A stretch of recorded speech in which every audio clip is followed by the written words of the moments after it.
May first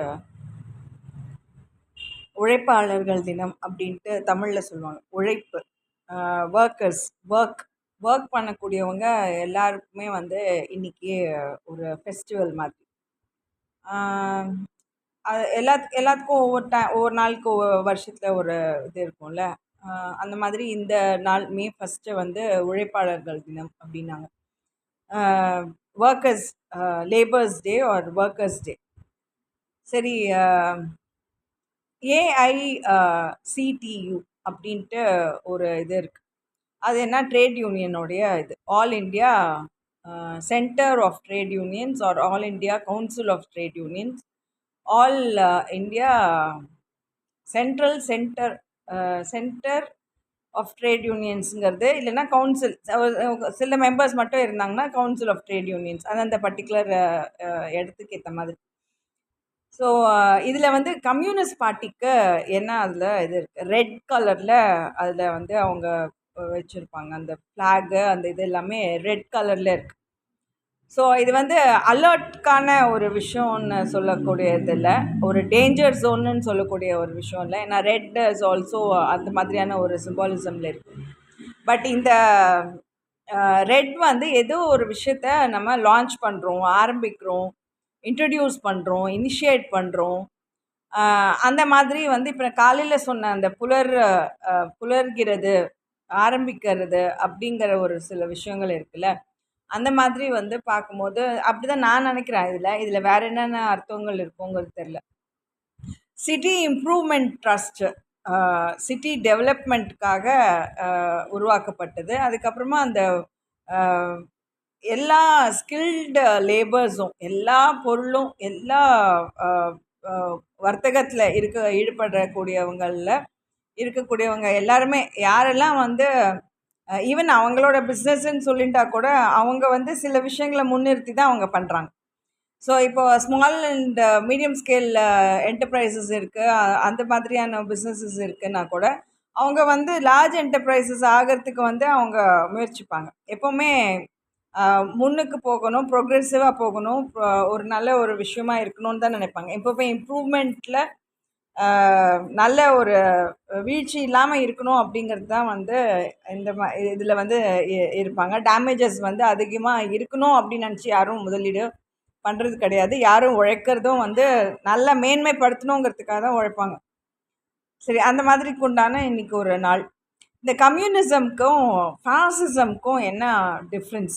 பேசிக்காக வந்து communism வந்து பொதுப்படையாக இருக்கக்கூடிய ஒரு சில விஷயம், பப்ளிக் குட்காக இருக்கக்கூடிய ஒரு விஷயம்.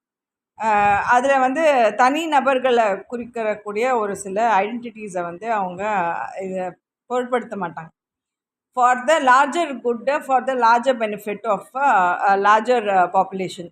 அப்போனால தான் ப்ரொடக்ஷன் வந்து ஈல்டும் அதிகமாக எதிர்பார்ப்பாங்க, ஜாஸ்தியாக போகிற மாதிரியான ஒரு அதிகப்படுத்தக்கூடிய ஒரு சில வாய்ப்புகளை வந்து உருவாக்குறதுக்கு பார்ப்பாங்க.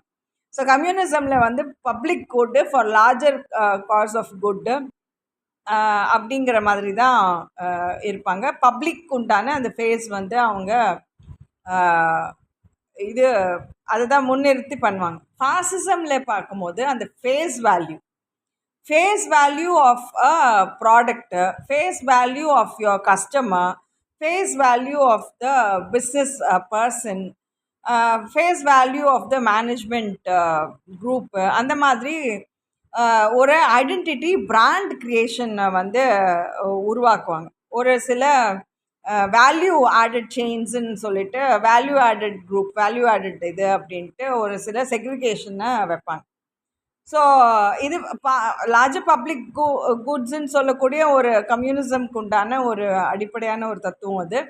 ஃபாசிசமில் வந்து ஒரு டார்கெட் குரூப்புன்னு நம்ம சொல்லுவோம்ல, நம்ம வந்து எல்லாமே இருக்குது, பொதுப்படையான நல்லதுக்கான சில விஷயங்கள் இருக்குது, பட் யாருக்கான எக்ஸ்க்ளூசிவான ஒரு சில விஷயங்களை வந்து அது போய் சேரணும், யாருக்கு வந்து அது முன்னிறுத்தி செய்யப்பட்டது, அதுக்குண்டான அந்த ஃபேஸ் வேல்யூ இருக்கா இல்லையா?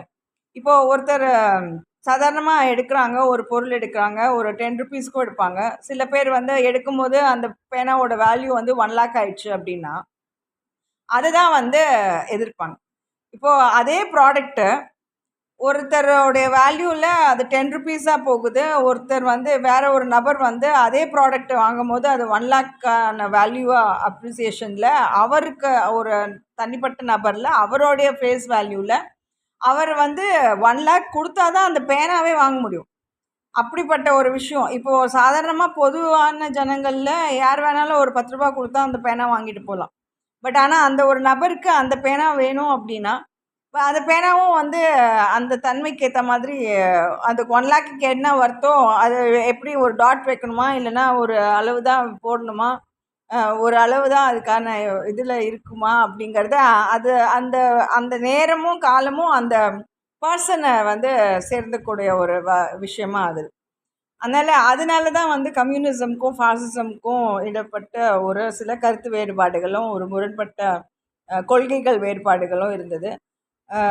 மற்றபடி வந்து நம்ம சொல்லக்கூடிய அந்த ஸ்டார் வேல்யூ ஸ்டார் அப்ரிசியேஷன் அது எல்லாமே வந்து அந்த ஃபேஸ் வேல்யூக்கு உண்டான ஒரு விஷயந்தான்.